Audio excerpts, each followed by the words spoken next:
passages, though, that I think has bothered so many over the years is Psalm 7, verse 11, where the scripture says, God is an honest judge. Not that people are sad with that one. He is angry with the wicked every day. And you try to juxtapose that with the God of the Old Testament, the Marcion idea, with the God of the New Testament. How do we help people to see that they're not contradictory, but they're actually complementary? How do we help people to understand that?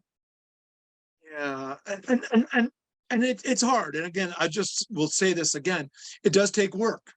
And sometimes I think people want me to do their work for them. If someone were to ask me that question in a class, I might say, "Well, Travis, what do you think?" The classic teacher response. What do you think?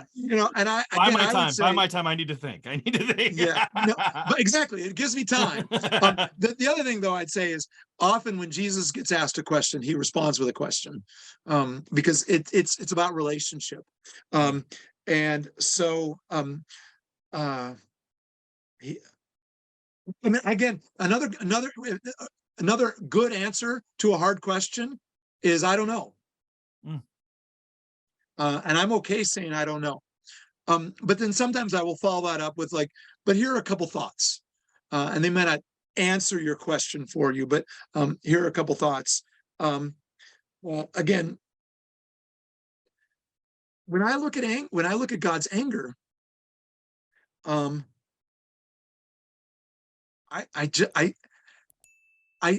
vast majority of times it's just he's getting angry because someone in power is taking advantage of or exploiting someone who has less power.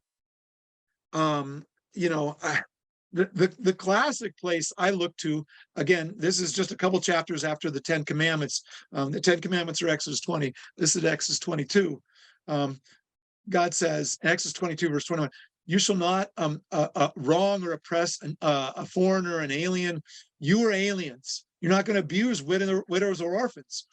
If you do, they're going to cry out, and I'm going to listen to their cry, and my wrath will burn, and I will kill you with the sword. It's like, that gets my attention. God's saying this to his own people. If they're not looking out for foreigners and widows and orphans, he's going to punish them in his wrath. I'm troubled by this, but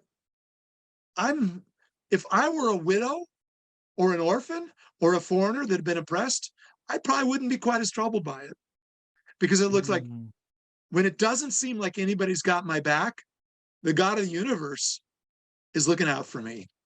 And that feels like love. It's like when God delivered his people from hundreds of years of enslavement in Egypt.